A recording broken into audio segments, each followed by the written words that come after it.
Sebagai kawan hiu paus, saya bersama para peneliti konservasi Indonesia menemui si makhluk raksasa yang menawan itu di perairan Kaimana, tepatnya di Teluk Bicari. Tapi yang buat Teluk Bicari ini jadi spesial banget adalah ini satu-satunya tempat di Indonesia dan mungkin salah satu tempat juga di seluruh dunia di mana kita bisa berwisata dengan hiu paus dan lumba-lumba. Jadi selain itu ada juga wisata berbasis terumbu karang. Sasinggama adalah salah satu tradisi untuk menjaga alam Kaimana yang dipercaya turun-temurun. Sasi ini mengajarkan kami untuk bagaimana kita harus menjaga sumber daya alam. Kaimana, sebuah kisah tentang laut yang menjaga kehidupan dan kehidupan yang menjaga laut.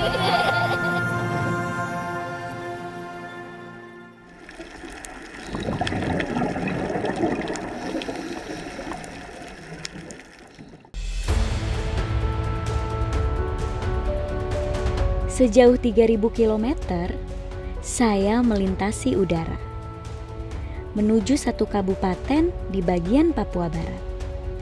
Mendatangi sebuah tempat yang terkenal dengan langit jingga yang tak pernah alpa muncul memukau di atas laut Arafura.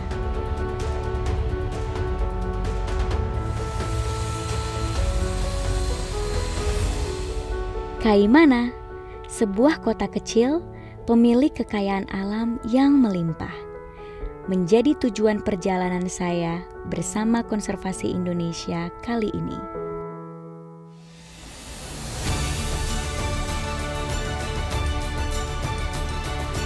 Kabupaten seluas lebih dari 35.000 km ini mempunyai harta yang berlimpah, dari dasar laut, pesisir, hingga hutan hijau di puncak gunung yang melindungi masyarakatnya.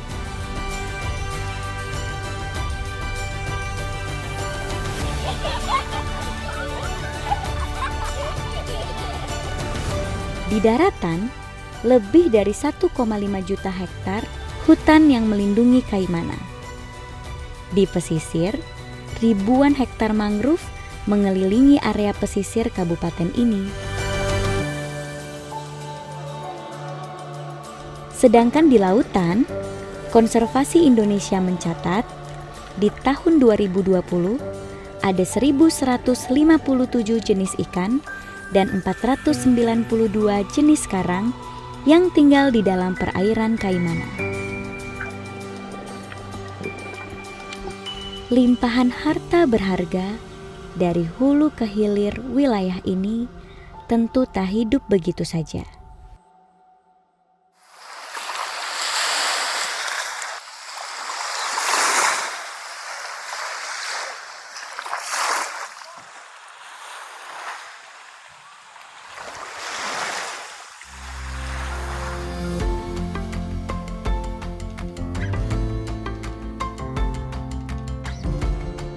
Sumpah yang dibuat para leluhur sejak puluhan tahun lalu yang masih dijalankan hingga kini menjadi salah satu pelindung kekayaan alam Kaimana.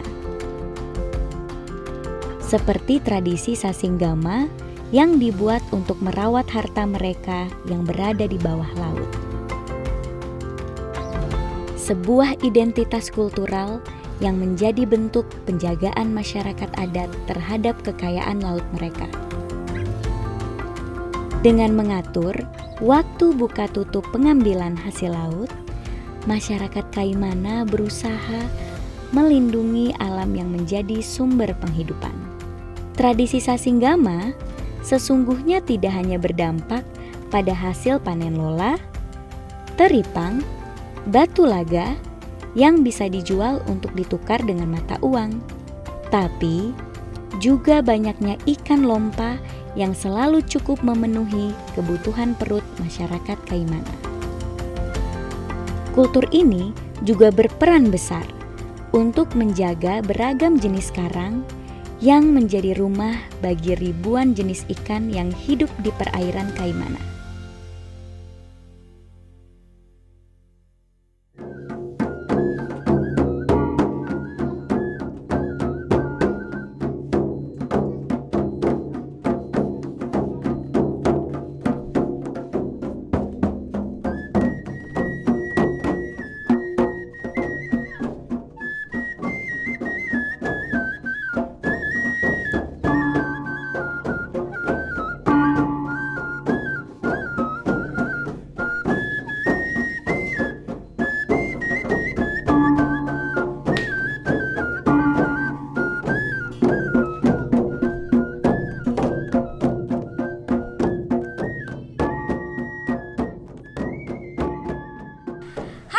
konservasi, sekarang aku sudah sampai di Namatota dan tadi sudah diberikan sambutan oleh Bapak Raja. Terima kasih Bapak Raja sambutannya. Sama-sama. Nah, sekarang aku mau nanya-nanya soal Sasinggama.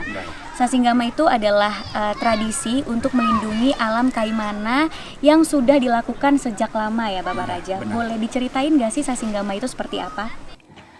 Kami di kampung Namatota sini sudah mengenal Sasi dari para bapak kami, moyang kami, sampai saat ini masih kami jaga dan kami lestarikan hingga pada saat ini.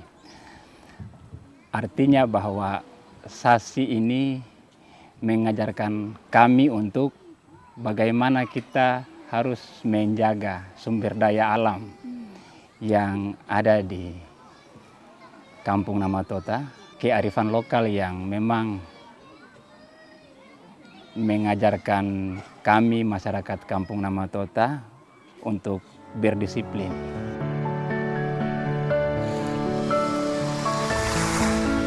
Sasinggama bukan sekedar aturan.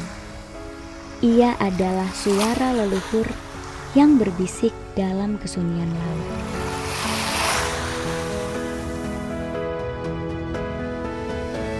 Dengan mengatur kapan dan bagaimana hasil laut diambil, tradisi ini ikut menjaga harmoni alam yang memberi kehidupan. Kearifan lokal yang ada di Kampung Namatota, Distrik Kaimana Kota, Papua Barat, memang tidak terlepas dari norma atau ketentuan-ketentuan yang menjadi pedoman dan panduan dalam bertingkah laku di kehidupan masyarakat.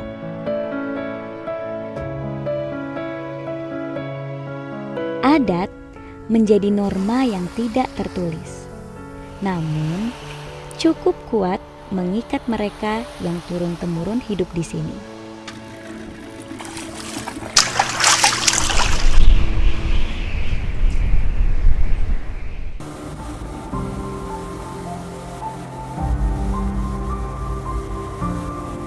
Tradisi menjaga laut lewat Sasinggama sudah jelas berpengaruh terhadap kelestarian semua makhluk yang menghuni alam di sini.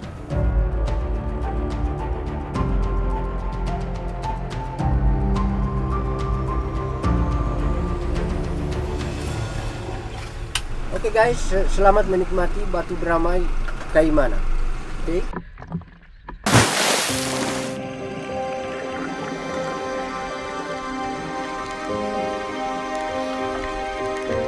Perlindungan yang diberikan pun kemudian berdampak pada terjaganya sumber daya alam dan berujung pada bermunculannya destinasi wisata alam di tempat ini.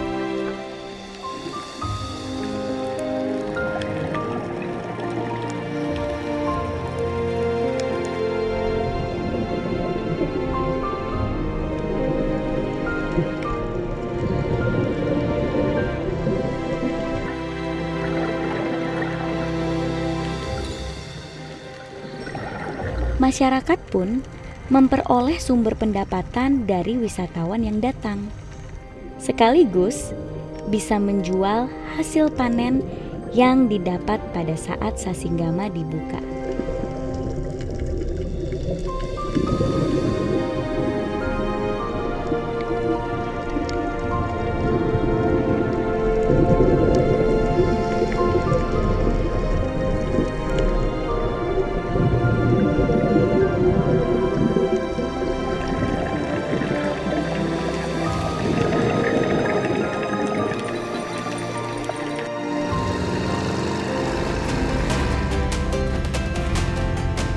Di antara dinginnya udara pagi, kami menyusuri Teluk Triton menuju Bicari.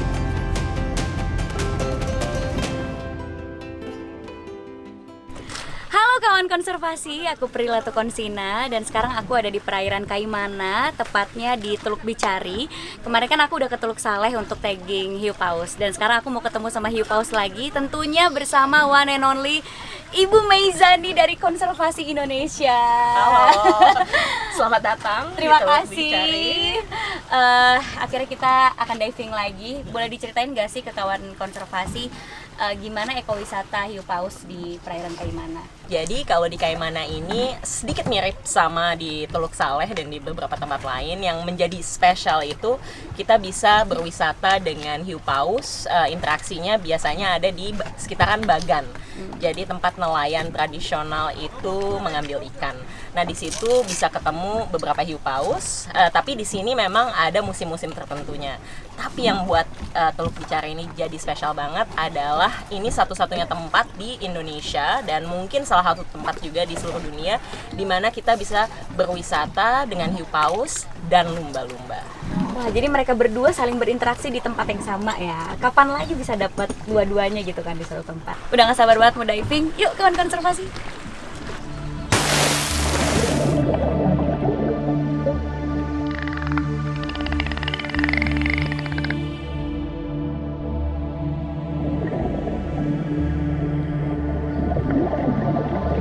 Keselarasan hidup antara penghuni bawah laut Kaimana bahkan memanggil datangnya si raksasa laut.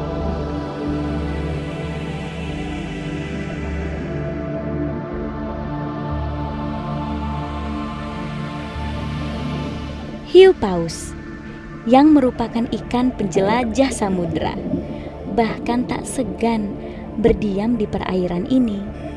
Semua ini terjadi karena sebuah janji yang dijaga, sebuah tradisi yang hidup sejak lama.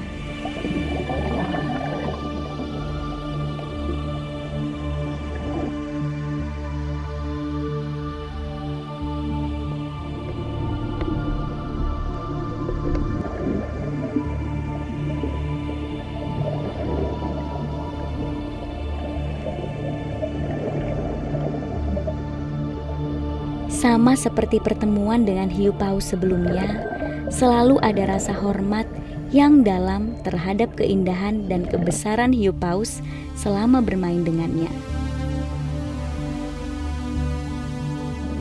Sedikit tegang, tapi ada perasaan damai tiap kali menyimak bagaimana hiu paus bergerak dengan anggunnya di dalam air.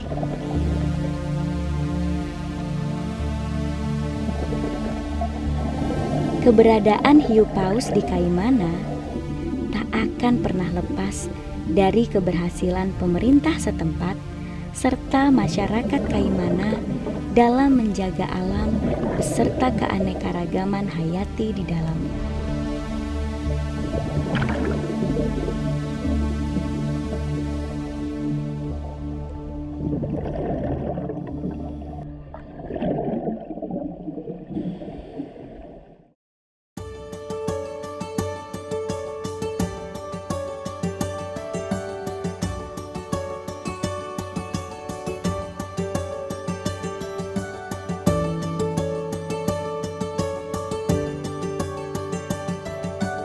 Selanjutnya aku mau nanya ke Ibu Meizani dari Konservasi Indonesia. Nah, boleh dijelaskan gak sih ekowisata apa saja yang harus kita jaga di Kaimana? Kebetulan Kaimana ini sangat kaya dengan wisata-wisata berbasis alam. Dan yang jadi menarik yang pasti salah satunya adalah wisata hiu paus. Jadi selain itu ada juga wisata berbasis terumbu karang. Salah satunya yang bisa kita lakukan di Nama Tota adalah melakukan transplantasi terumbu karang. Ini sangat penting sekali karena dibutuhkan di beberapa spot memang restorasi dari terumbu karang itu sendiri agar tambah banyak keanekaragaman karang yang ada di sekitar perairan Kaimana ini. Tetapi yang juga menjadi menyenangkan untuk menjadi objek konservasi dan objek wisata alam adalah pelibatan wisatawan yang bisa langsung melakukan transplantasi terumbu karang itu, pelibatan masyarakat lokal juga yang menjaga terumbu karang dan juga memastikan bahwa transplantasi terumbu karang yang sudah dilakukan terus berkembang menjadi ekosistem yang sehat. Selain itu juga kalau kita lihat di distrik Marsi, masyarakatnya itu bersama pemerintah sudah sangat baik menjaga hutan mangrove, salah satu hutan mangrove terbesar di dunia. Dan itu menjadi objek wisata juga yang menarik sekali, bisa main ke sungai yang super jernih, kita bisa lihat dasar sungainya itu sendiri, kita bisa main kayaking, dan juga di sekitaran Namatota ataupun Marsi dan Kaimana banyak sekali objek-objek wisata bird watching atau melihat burung di pagi hari sekali ataupun di sore hari. Menyelami dalamnya lautan Kaimana, menyusuri pesisir, hingga menapaki hutan Kaimana membuat saya bangga dengan masyarakat Kaimana. Saya semakin punya banyak harapan untuk keberhasilan upaya pemulihan terumbu karang beserta ekosistem di sini yang membawa dampak besar pada alam dan penghuninya. Setiap momen perjalanan ini terasa seperti kesempatan untuk merenung dan menikmati keajaiban alam. Satu lagi pengalaman yang tidak akan pernah bisa saya lupakan. Kaimana, sebuah kisah tentang laut yang menjaga kehidupan dan kehidupan yang menjaga laut. Seperti ombak yang berjanji untuk selalu hidup berdampingan, begitu pula janji masyarakat Kaimana dengan alamnya.